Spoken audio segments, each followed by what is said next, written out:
Stock market తక్కువ టైంలో డబ్బును తెచ్చిపెట్టి మనిషిని ధనవంతుడిని చేసే ఒక మాయ ప్రపంచం. ఏమాత్రం తేడా వచ్చినా ఉన్నది మొత్తం ఊడ్చుకుపోయే సునామీ లాంటిది కూడా. డబ్బులు పెట్టినా పెట్టకపోయినా ఆల్మోస్ట్ అందరికీ స్టాక్ మార్కెట్ మీద కళ్ళు ఉంటాయి. 2014 ఫైనాన్షియల్ ఇయర్లో మొత్తం 2,20,00,000 డిమాట్ అకౌంట్లు ఉంటే ప్రస్తుతం 17,76,00,000కు పైగా డిమాట్ అకౌంట్లు ఉన్నాయి. ఈ స్టాట్స్ బట్టే చెప్పవచ్చు జనాలకి స్టాక్ మార్కెట్ అంటే ఎంత ఇంట్రెస్ట్ అన్నది. అలాంటి స్టాక్ మార్కెట్ ఈ మధ్య తరచుగా క్రాష్ అవుతూ వస్తుంది.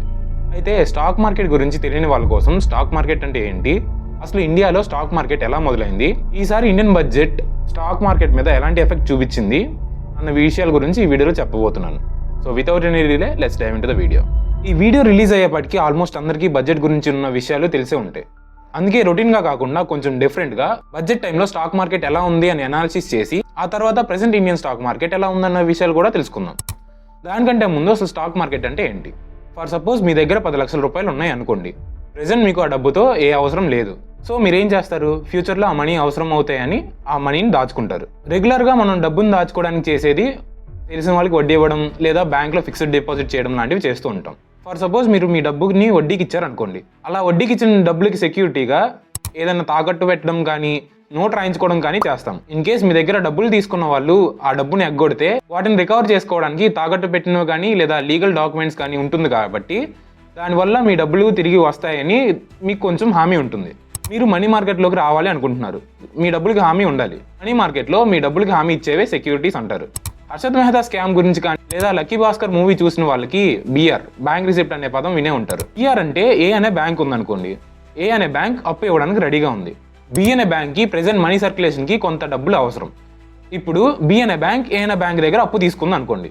అప్పుడు బి అనే బ్యాంక్ ఏ అనే బ్యాంక్కి ఇచ్చిన అప్పుకి హామీగా బిఆర్ని ఇస్తుంది. ఇన్ కేస్ బి అనే బ్యాంక్ అప్పు కట్టలేనప్పుడు ఏ అనే బ్యాంక్ తమ డబ్బులు రికవర్ చేసుకోవడానికి ఈ బిఆర్ యూజ్ అవుతుంది. దీన్నే సెక్యూరిటీ అంటారు. బిఆర్ అంటే బ్యాంక్ టు బ్యాంక్ ట్రాన్సాక్షన్ జరిగినప్పుడు ఉండే ఒక సెక్యూరిటీ అనమాట. ఇన్ కేస్ మనలాంటి కామన్ పీపుల్ మనీని మనీ మార్కెట్లో పెట్టడానికి కూడా కొన్ని రకాల సెక్యూరిటీస్ ఉంటాయి. ఈ సెక్యూరిటీస్ అంటే మనం ఏదైనా ఒక ప్రాపర్టీ కొన్నప్పుడు పేపర్స్ ఎలా ఉంటాయో మీరు మనీ మార్కెట్లో డబ్బులు ఇన్వెస్ట్ చేసినప్పుడు మీకు ప్రాపర్టీలా ఈ సెక్యూరిటీస్ పనిచేస్తాయి. మనీ మార్కెట్లో ఇన్వెస్ట్మెంట్ 2 రకాలు, short term investment and long term investment. Short term investment అంటే ఏదైనా కంపెనీకి కానీ లేదా గవర్నమెంట్కి కానీ సడన్గా డబ్బులు అవసరం వచ్చినప్పుడు మనలాంటి కామన్ పీపుల్ దగ్గర నుంచి ఇన్వెస్ట్మెంట్ని తీసుకుంటాయి. ఇలా మీరు ఇన్వెస్ట్ చేసిన దానికి షూరిటీగా ఇచ్చే పేపర్స్నే సెక్యూరిటీస్ అంటారు. ఈ సెక్యూరిటీలు మీరు ఎక్కడ ఇన్వెస్ట్ చేశారన్న దాన్ని బట్టి డిఫరెంట్ సెక్యూరిటీస్ ఉంటాయి. మనీ మార్కెట్లో అలాంటి కొన్ని సెక్యూరిటీస్ గురించి ఇప్పుడు తెలుసుకుందాం. కమర్షియల్ పేపర్, ఒక కంపెనీకి సడన్గా డబ్బులు కావాలి. అలాంటప్పుడు మనం కంపెనీకి డబ్బులు అప్పుగా ఇవ్వచ్చు. మన డబ్బు అంటే ఫండ్స్కి కంపెనీ సెక్యూరిటీగా ఇచ్చేదే ఈ కమర్షియల్ పేపర్. ఈ కమర్షియల్ పేపర్ అనేది మార్కెట్లో అంత సెక్యూర్డ్ ఫండ్ ట్రాన్సాక్షన్ కాదు. అందుకే చాలా మంది గవర్నమెంట్కి సంబంధించిన వాటిలో షార్ట్ టర్మ్ ఇన్వెస్ట్మెంట్ చేయాలి అనుకుంటారు. గవర్నమెంట్ ఏదైనా స్కీమ్లో కానీ ఏదైనా ప్రాజెక్ట్లో కానీ లేదా ఏదైనా వేరు కారణాల వల్ల ఫండ్స్ తక్కువైనప్పుడు మనలాంటి కామన్ పీపుల్ దగ్గర నుంచి ఇన్వెస్ట్మెంట్స్ని యాక్సెప్ట్ చేస్తాయి. ఈ ఫండ్స్కి సెక్యూరిటీగా గవర్నమెంట్ ఇచ్చే వాటిని ట్రెజరీ బిల్స్ అంటారు.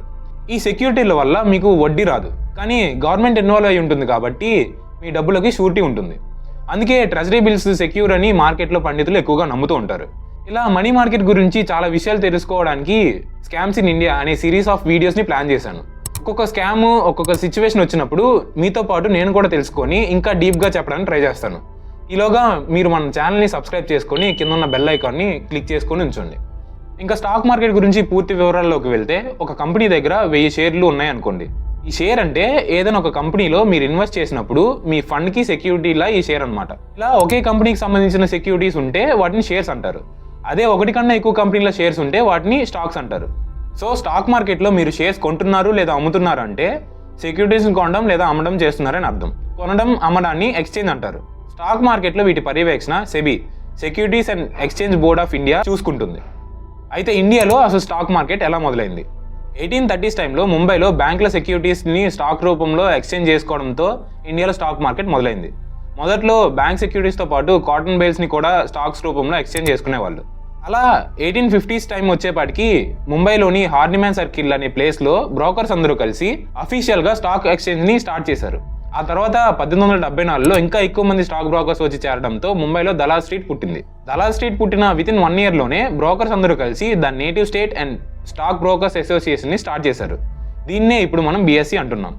ఇలా ఈ అసోసియేషన్లు ఒక్క ముంబైలోనే కాకుండా అహ్మదాబాద్, కలకత్తా, మద్రాస్లో కూడా ఏర్పాటు చేశారు.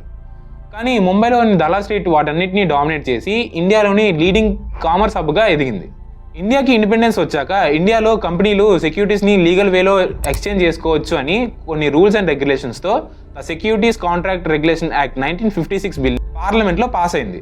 అప్పటి నుంచి ఇండియాలో స్టాక్ ఎక్స్చేంజ్ లీగల్ అయింది. Indian government unit trust of India యూటీఐని ఆర్బీఐ పర్యవేక్షణలో ఉంచుతూ రెగ్యులేషన్ బాడీగా స్థాపించింది. ఈ యూటీఐని స్థాపించడం వెనుక ఉన్న ముఖ్య ఉద్దేశం ఇండియాలో ఉన్న పెద్ద పెద్ద కార్పొరేట్ కంపెనీల్లో చిన్న చిన్న ఇన్వెస్టర్స్ ఇన్వెస్ట్ చేయడం సులభతరం చేయడం కోసం 1964లో ఈ యూటీఐ స్థాపించబడింది. అయితే 1978లో ఈ యూటీఐ ఆర్బీఐ నుంచి విడిపోయింది. 1988 నాటికి మొత్తం 6,700 కోట్ల రూపాయలు యూటీఐలో పెట్టుబడులుగా ఉన్నాయి. Life insurance corporation of India LIC, general insurance corporation of India GIC, SBI mutual funds లాంటి పబ్లిక్ ఫైనాన్షియల్ బాడీస్ మనీ మార్కెట్లోకి వచ్చి చేరాయి. ఇలా 1993 చివరికి మ్యూచువల్ ఫండ్ ఇండస్ట్రీలో 47,004 కోట్ల రూపాయలు పెట్టుబడులుగా ఉన్నాయి. ఆ తర్వాత 1993 నుంచి 2003 మధ్య కాలంలో ప్రైవేట్ కంపెనీలు కూడా మ్యూచువల్ ఫండ్ ఇండస్ట్రీలోకి అడుగుపెట్టాయి. 2003 జనవరి నాటికి మ్యూచువల్ ఫండ్ ఇండస్ట్రీలో మొత్తం 121,805 కోట్ల రూపాయలు పెట్టుబడులుగా ఉన్నాయి. అందులో కేవలం యూటీఐ దగ్గర మాత్రమే 44,541 కోట్ల పెట్టుబడులు ఉన్నాయి. ఇలా మ్యూచువల్ ఫండ్ ఇండస్ట్రీ బూమ్ అవుతూ రావడం, హర్షద్ మెహతా స్కామ్ బయటపడడంతో స్టాక్ మార్కెట్ చాలా దారుణంగా పడిపోయింది.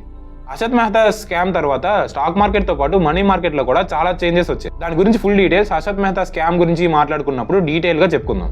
ఇలా ఎన్నో చేంజెస్ తర్వాత ప్రెజెంట్ ఉన్న పరిస్థితులకు వచ్చి మనందరి చూపుని తన వైపు తిప్పుకుంది స్టాక్ మార్కెట్.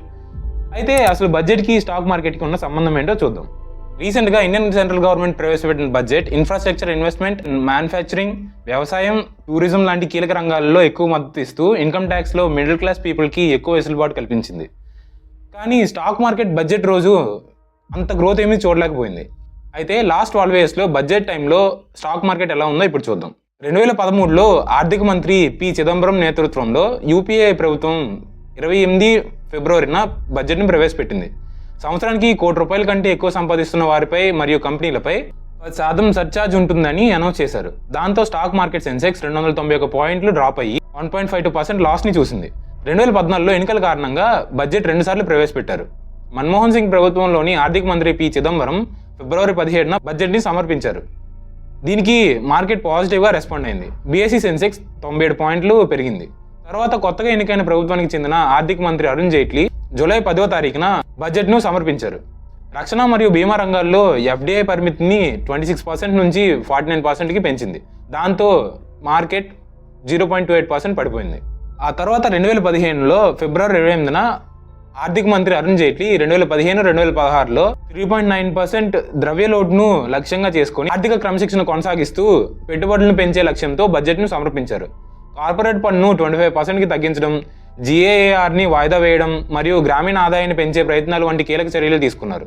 దాంతో బీఎస్ఈ సెన్సెక్స్ 141 పాయింట్లు పెరిగింది. ఇలా ప్రతి సంవత్సరం బడ్జెట్ టైంలో మార్కెట్లో ఏదో ఒక పెద్ద చేంజెస్ వస్తాయనుకుని చాలా మంది ఇన్వెస్ట్ చేయడానికి ఇదే మంచి టైం అని అనుకుంటారు. కానీ స్టాక్ మార్కెట్ ముందు చెప్పుకున్నట్టు ఒక మాయ ప్రపంచం లాంటిది. ఇక్కడ సర్వే అవ్వాలంటే పర్ఫెక్ట్ ప్రెడిక్షన్, క్యాల్కులేటర్, రిస్క్ తీసుకునే కెపాసిటీ ఉంటేనే మార్కెట్లోకి దిగడం మంచిది. ఇన్ కేస్ మీరు లాంగ్ టర్మ్ ఇన్వెస్ట్మెంట్ చేయాలి అనుకుంటే ఒక ట్రస్టెడ్ కంపెనీని చూసుకొని ఇన్వెస్ట్ చేయడం మంచిదని నా అభిప్రాయం. ఇలా ఇండియాలో మనీ మార్కెట్ గురించి నాతో పాటు మీరు కూడా చాలా విషయాలు తెలుసుకోవాలంటే వెంటనే మన ఛానల్ని సబ్స్క్రైబ్ చేసుకోండి. పక్కనే ఉన్న గంటని కూడా ఆన్లో ఉంచుకోండి. వీడియో నచ్చితే లైక్ చేసి మీ ఫ్రెండ్స్కి షేర్ చేయండి. ఇలాంటి ఇంకో ఇంట్రెస్టింగ్ వీడియోతో మళ్ళీ కలుద్దాం. Till then bye bye.